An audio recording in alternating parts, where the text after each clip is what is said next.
Perkenalkan, nama saya Fadila Widya Aldani dari Program Studi Ekonomi Syariah dengan NIM 2020 SEK 47 dari kelas Asia A2. Pada kesempatan kali ini saya akan menyampaikan materi tentang akuntansi syariah dan akuntansi perbankan syariah. Untuk yang pertama yaitu pengertian akuntansi syariah. Akuntansi syariah adalah bidang akuntansi yang menekankan pada dua hal yaitu akuntabilitas dan pelaporan. Akuntabilitas tercermin dari tauhid, yaitu dengan menjalankan segala aktivitas ekonomi yang sesuai dengan ketentuan Islam. Sedangkan pelaporan adalah bentuk pertanggungjawaban kepada Allah dan manusia. Akuntansi syariah adalah suatu sistem atau teknik dari suatu pencatatan, penggolongan, dan peringkasan, pelaporan dan menganalisa data keuangan yang dilakukan dengan cara tertentu yang dapat dilakukan dalam pengambilan keputusan ekonomi atau perusahaan dengan menggunakan prinsip-prinsip syariah yang terkandung dalam nilai-nilai Islam. Untuk yang kedua yaitu dasar hukum akuntansi syariah. Dasar hukum akuntansi syariah bersumber dari Al-Quran, Sunnah Nabawiyah, Ijma atau kesepakatan para ulama, kias atau persamaan suatu persamaan tertentu, dan uruf atau adat kebiasaan yang tidak bertentangan dengan syariah Islam. Kaidah-kaidah akuntansi syariah memiliki karakteristik khusus yang membedakan dari kaidah akuntansi konvensional. Kaidah-kaidah akuntansi syariah sesuai dengan norma-norma masyarakat Islami dan termasuk disiplin ilmu sosial yang berfungsi sebagai pelayanan masyarakat pada tempat penerapan akuntansi tersebut. Yang ketiga adalah tujuan dari akuntansi syariah.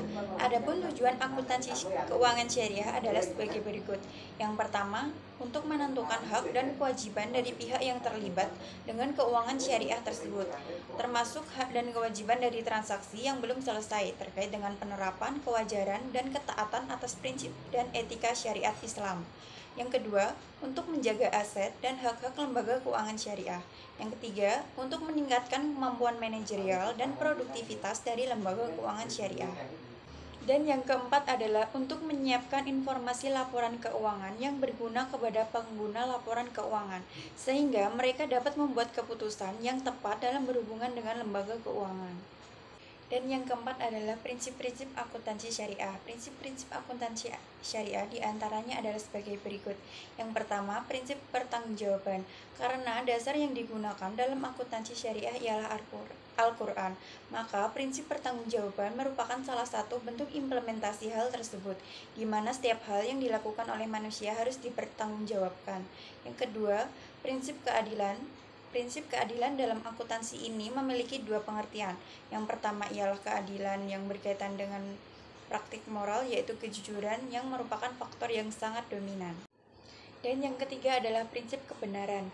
Berkesinambungan dengan prinsip keadilan, prinsip kebenaran akan menciptakan keadilan dalam mengakui, mengukur, dan melaporkan transaksi-transaksi ekonomi. Yang kelima ada prinsip filosofis akuntansi syariah.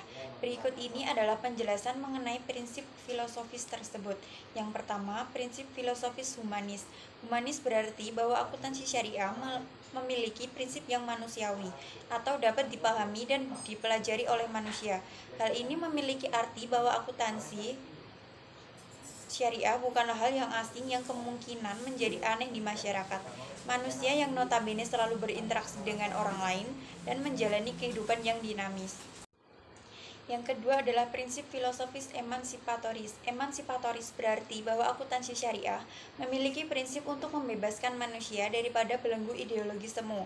Akuntansi syariah yang mengenal adanya perubahan yang signifikan mencoba untuk melakukan perubahan pemikiran yang tadinya sempit dan terbatas saat melihat bidang akuntansi ini dapat melihat akuntansi secara luas, holistik, dan tercerahkan. Yang ketiga adalah prinsip filosofis transendental. Transendental maksudnya adalah bahwa teori akuntansi syariah dapat melintas batas disiplin ilmu akuntansi itu sendiri. Selain itu, akuntansi syariah juga dapat terkait dengan bidang ilmu lainnya seperti ekonomi, sosiologi, psikologi, etologi, antropologi, dan bidang ilmu yang lain.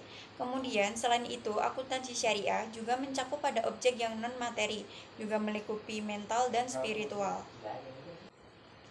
Dan yang keempat adalah prinsip filosofis teleologikal. Teleologikal memiliki artian bahwa akuntansi syariah juga merupakan bentuk pertanggungjawaban kepada Tuhan Yang Maha Esa, sesama manusia dan juga kepada alam semesta. Pertanggungjawaban ini untuk menuju keberhasilan manusia kepada Sang Pencipta. Dalam prinsip filosofis teleologikal terdapat konsep dasar etikal dan holistic welfare. Yang kelima, ciri-ciri dari akuntansi syariah. Yang pertama, dilaporkan secara benar. Yang kedua, cepat dalam pelaporannya. Yang ketiga, dibuat oleh ahlinya atau akuntan. Yang keempat, terarah, jelas, tegas, dan informatif. Yang kelima, memuat informasi yang menyeluruh. Selanjutnya ada kelebihan akuntansi syariah. Yang pertama, sistem bagi hasil. Sistem bagi hasil akuntansi syariah tidak memiliki sistem bunga, namun menggunakan sistem bagi hasil dengan menanggung risiko bersama-sama oleh semua pihak yang terlibat. Dengan menggunakan sistem bagi hasil, keuntungan bisa dilihat dengan jelas dan sistem bagi hasil telah ditetapkan sesuai di kesepakatan di awal. Yang kedua, menggunakan prinsip jual beli murabahah. Dalam transaksi jual beli ini, akuntansi syariah menerapkan sistem yang sesuai dengan ketentuan agama Islam. Misalnya, transaksi antara bank dan nasabah yang ingin mengajukan kredit. Dengan prinsip murabahah, nasabah dan bank akan membuat sistem kerja berdasarkan kesepakatan awal yang dibicarakan di awal antara dua pihak yang bersangkutan. Yang ketiga, terhindar dari riba. Riba adalah penetapan bunga saat pengembalian berdasarkan persentase tertentu dari jumlah pinjaman pokok yang dibebankan kepada peminjam. Biasanya persentase yang ditentukan bisa lebih dari nilai barang yang ditransaksikan. Dalam akuntansi syariah, penyajian laporannya tidak hanya menggunakan konsep time value of money dan dibuat sedemikian rupa sehingga terlihat lebih bagus dan memenuhi kebutuhan di mata investor. Akuntansi syariah menunjukkan bahwa transaksi bisnis juga bisa mengandung nilai moral dan norma. Yang keempat, ada memiliki unsur tenggang rasa.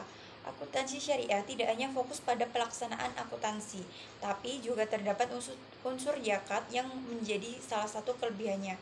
Teori yang ada dalam akuntansi juga tidak sekedar mengatur dan memperhitungkan kepentingan bisnis, tapi juga memperhitungkan kepentingan yang memiliki unsur toleransi pada semua pihak. Yang kelima, landasan hukum dari Tuhan Yang Maha Esa. Dengan menggunakan sistem akuntansi syariah, landasan hukum yang digunakan sesuai dengan kaidah agama Islam, di mana ketentuan dan dasar hukumnya tidak dibuat oleh tangan manusia, tapi berasal dari Tuhan. Untuk ketentuannya pun tidak dapat diragukan lagi, dan tidak akan berubah seiring perkembangan zaman. Untuk selanjutnya ada karakteristik dari akuntansi syariah. Yang pertama, transaksi syariah dilakukan berdasarkan prinsip saling paham dan saling ridho. Yang kedua, prinsip kebebasan bertransaksi diakui sepanjang objek halal dan baik atau thayyib. Yang ketiga, uang hanya berfungsi sebagai alat tukar dan satuan pengukur nilai, bukan sebagai komoditas. Yang keempat, tidak mengandung unsur riba, tidak mengandung unsur kezaliman, tidak mengandung unsur masyir, dan tidak mengandung unsur gharar, serta tidak mengandung unsur haram. Dan yang terakhir adalah akuntansi perbankan syariah. Akuntansi perbankan syariah yang telah disahkan pada tahun 2009 mengatur perlakuan akuntansi atau pengakuan, pengukuran, penyajian, dan pengungkapan. Transaksi khusus yang berkaitan dengan aktivitas bank syariah termasuk prinsip mudharabah, musyarakah, murabahah, salam, istisna, ijarah, dan penyisian kerugian aset. Standar akuntansi keuangan yang syariah yang pertama adalah kerangka dasar penyusunan dan penyajian laporan keuangan syariah.